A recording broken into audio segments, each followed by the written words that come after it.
ফ্রান্সের কান সৈকতকে আলোকিত করে চলেছে মর্যাদাপূর্ণ কান চলচ্চিত্র উৎসব।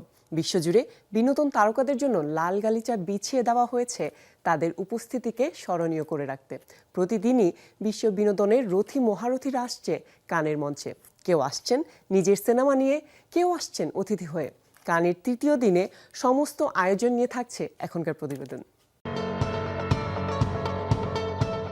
কান চলচ্চিত্র উৎসব নতুন নির্মাতা, লেখক, অভিনেতা, অভিনেত্রীদের জন্য একটি উৎকৃষ্ট প্ল্যাটফর্ম, যেখানে উঠে আসে নতুন কণ্ঠস্বর, নির্মাতা ও লেখকদের স্বপ্নের সব প্রকল্প। এ পর্যন্ত বেশ কিছু সিনেমা প্রদর্শিত হয়েছে কানের মঞ্চে। এর মধ্যে উল্লেখযোগ্য হচ্ছে sentimental value, the history of sound, die my love, Tanvi the great সহ আরও বেশ কিছু সিনেমা।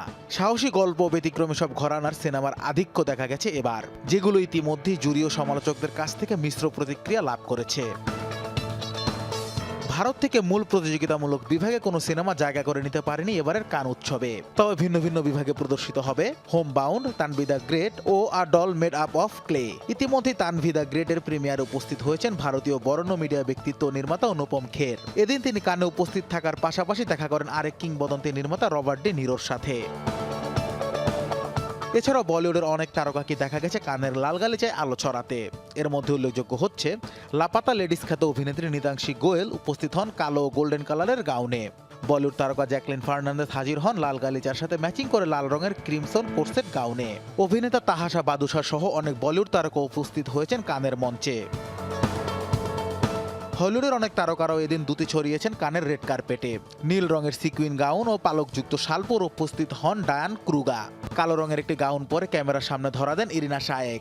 এছাড়াও অনেক হলিউড তারকাকে দেখা গেছে কানের লাল গালিচায়। কান উৎসব চলাকালীন প্রতিদিনই মুখরিত থাকবে কানের মঞ্চ। রেড কার্পেটে নজর রাখার পাশাপাশি মূল কেন্দ্রবিন্দুতে থাকবে সিনেমা প্রদর্শনী, যেখানে প্রতিটি সিনেমায় ভিন্ন ভিন্ন স্বাদ নিয়ে আসে। এমনকি সব নির্ভীক গল্প বলার জন্য একটি খোলা খেলার মাঠ হচ্ছে কান চলচ্চিত্র উৎসব। Anas Imran, showbiz tonight.